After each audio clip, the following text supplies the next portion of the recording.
औज़ुबिल्लाहिमिनश्शैतानिर्रजीम बिस्मिल्लाहिर्रहमानिर्रहीम। हम्दो सना है रब्बे कायनात की और दुरूद व सलाम हो मोहम्मद वाले मोहम्मद अलैहिस्सलाम की ज़ुवात मुक़द्दसा पर। बाब अली के नाज़रीन अस्सलामु अलैकुम व रहमतुल्लाहि व बरकातुहू। नाज़रीन, जिन्नात की खिलकत आग से हुई। जिस तरह इंसान मुख्तलिफ़ ग्रोहों, कबाइल और मख़सूस बस्तियों में रहते हैं, इसी तरह जिन्नात भी मुख्तलिफ़ ग्रोहों, कबाइल और बस्तियों में रहते हैं। ज़्यादातर जिन्नात जो हैं वो वीरानों में रहते हैं, इंसानी बस्तियों से दूर रहते हैं। लेकिन जिस तरह इंसानों की आबादी बढ़ी और इन्होंने वीरानों में भी अपने घर, टाउन्स बना लिए और वहाँ पर जिन्नात की मौजूदगी से इंसान बेखबर, इस वजह से इंसानों को वो नुकसान पहुँचाना शुरू कर दिया जिन्नात ने।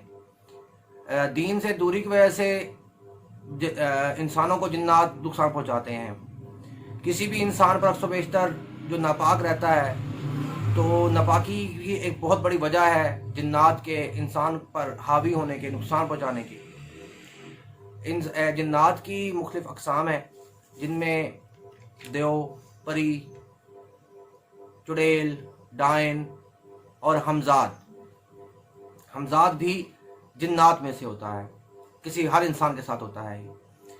जब किसी को जिन्नात नुकसान पहुंचाना चाहते हैं तो सबसे पहले उसको खौफ ज़दा करते हैं। खौफ की वजह से इंसान का आसाबी निज़ाम डिस्टर्ब हो जाता है, कमज़ोर हो जाता है। आसाबी निज़ाम के ख़राब होने से इंसान का मैदा ख़राब होता है और मैदा ख़राब होने से बहुत सारी बीमारियां इंसान को लाहक हो जाती हैं। नाज़रीन, हम अपनी पिछली बंदिश वाली वीडियो में ये बता चुके हैं कि जिन्नात भी आमिल होते हैं और ये इंसानों के कारोबार, रोज़ी मामलात, औलाद को बांध देते हैं। तो इंसान जो है मोस्टली इन सब प्रॉब्लम्स को समझता है कि उस पर जादू हो गया, लेकिन जादू नहीं है, ये जिन्नात की वजह से ऐसे हो रहा है।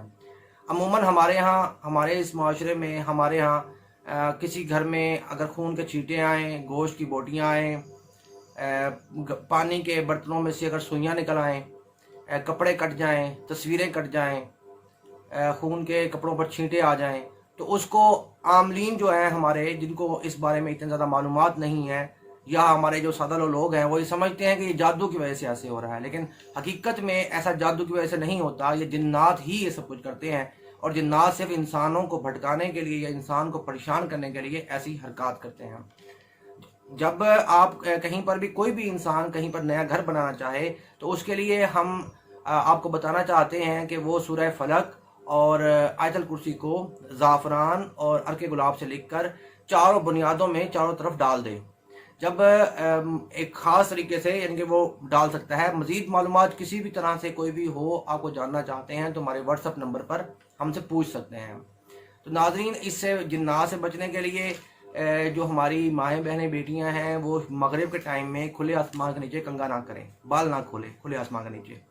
और जो हमारे सोने से पहले हैं मुसलमान भाई बहन, वो सोने से पहले आयतल कुर्सी ज़रूर पढ़ लें। और मैं अपने भाइयों को ज़रूर ये कहूँगा कि वो मेहरबानी करके किसी भी दरख्त या झाड़ी के नीचे पेशाब वगैरह करने से बाज रहें, तो इससे वो जिन्नात के नुकसानात से बच सकते हैं। वस्सलामु अलैकुम व रहमतुल्लाहि व बरकातुहू।